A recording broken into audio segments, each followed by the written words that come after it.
Hai,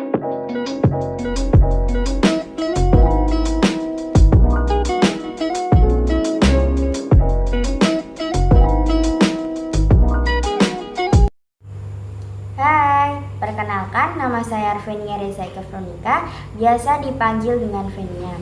Di sini saya akan mereview sebuah cerita dari buku Terapi Rumi dengan halaman 231 mengenai pola pikir keliru. Bagaimanapun aku akan pegang erat-erat dan melindungi apa yang kumiliki.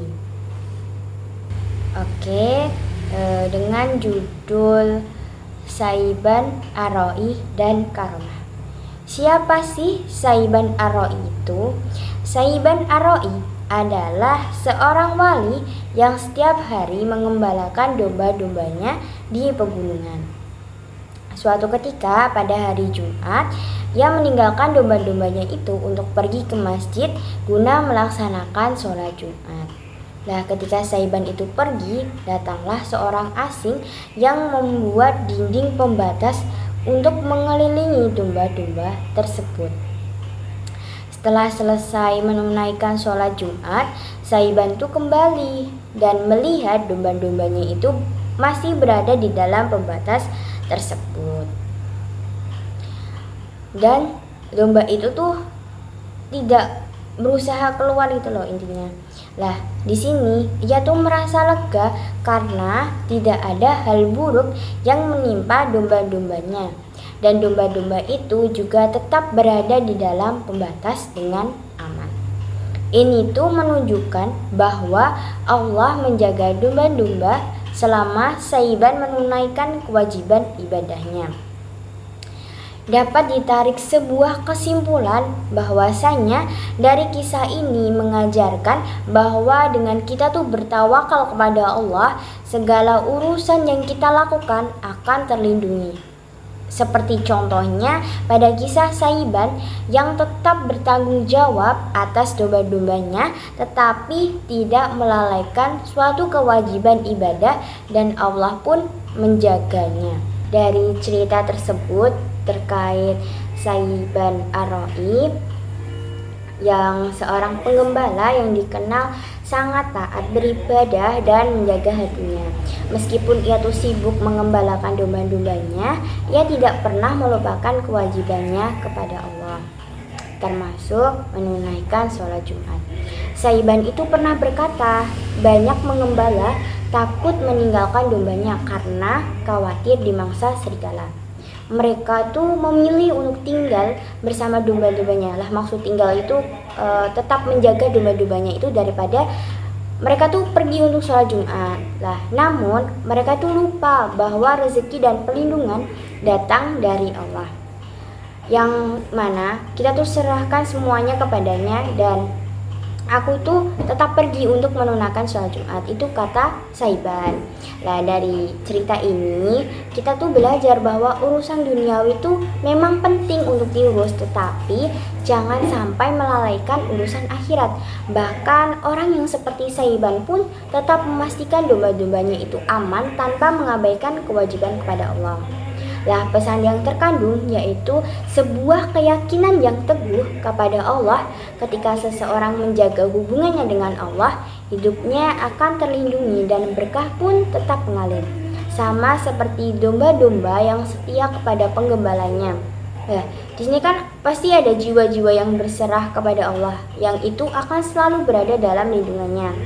Kisah ini mengingatkan kita untuk selalu seimbang antara urusan dunia itu penting, tapi jangan pernah sama sekali untuk melupakan tanggung jawab kita tuh kepada Sang Pencipta.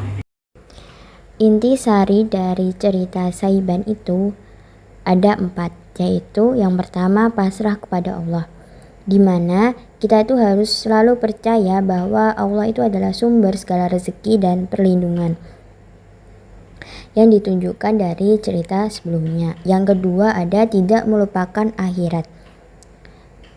Kebanyakan orang itu merasa khawatir kehilangan harta sehingga meninggalkan kewajiban ibadah.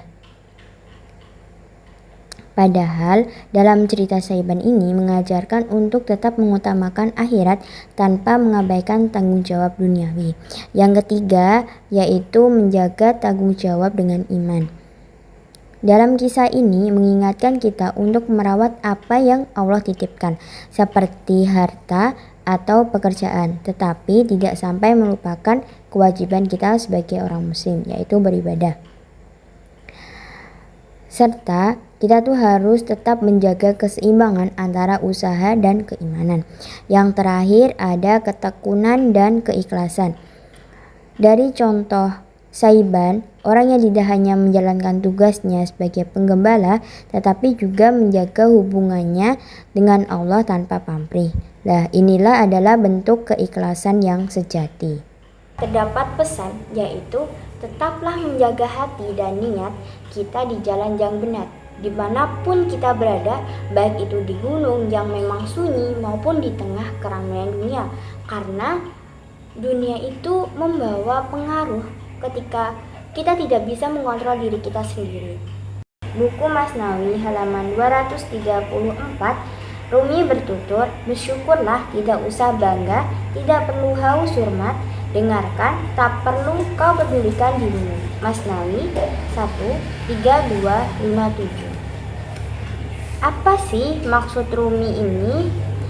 Maksudnya adalah bersyukur tanpa perlu merasa bangga dan tanpa haus akan pujian atau hormat dari seseorang. Dengarkan dengan hati dan lupakan sejenak egomu. Dalam penuturan Rumi ini mengandung pesan bahwa kita tuh harus hidup dengan kerendahan hati, menjadikan rasa syukur sebagai kekuatan dan melepaskan diri dari belenggu kesombongan. Dengarkan suara jiwamu, bukan bisikan akan egomu. Terima kasih. Semoga review cerita dari saya dapat bermanfaat bagi kita semua.